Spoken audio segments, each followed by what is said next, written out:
Gustong alamin ng ilang senador ang mga posibleng nagtutulak sa mga security guard na gumawa ng krimen.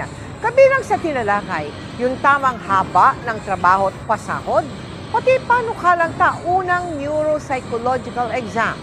Nakatutok si Dano Tingkungko.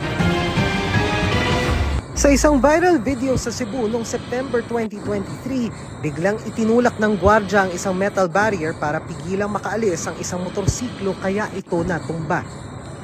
Sa viral na insidente naman noong Hulyo, binato umano ng isang gwardya mula sa footbridge ang isang tuta. Bagamat pareho ng sinampahan ng kasong administratibo ang mga sangkot, gustong malaman ng mga senador kung ano ang posibleng nagtulak sa ilang gwardya na mag-amok. Paano natin masisiguro na hindi lamang physically kung hindi mentally qualified din ang sino man na nagnanais na pasukin ng hanaboy ng pagiging isang security guard? Marami sa mga security guard na hindi trained. Marami sa mga security guard ay overworked, underpaid. And because of that, sila po ay stressed. Lumabas sa pagdinig na naglipa na pa rin ng mga security agency na wala o expired ang mga license to operate mula sa PNP SOSIA o Supervisory Office for Security and Investigation Agencies. Most likely, sir, because our Enforcement Management Division is always conducting this post-to-post inspection. Some agencies are still operating without valid LTO, sir, or expired LTO.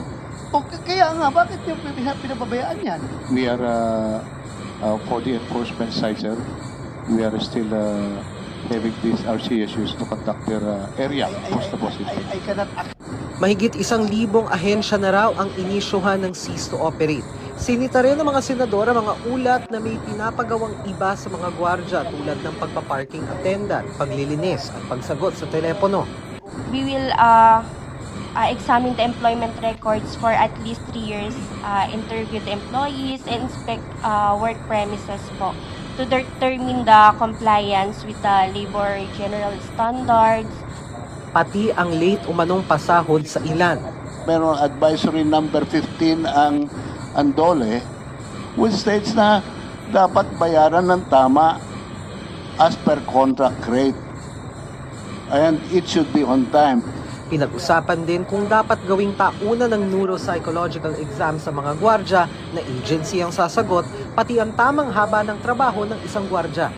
I think 12 hours might be the culprit po.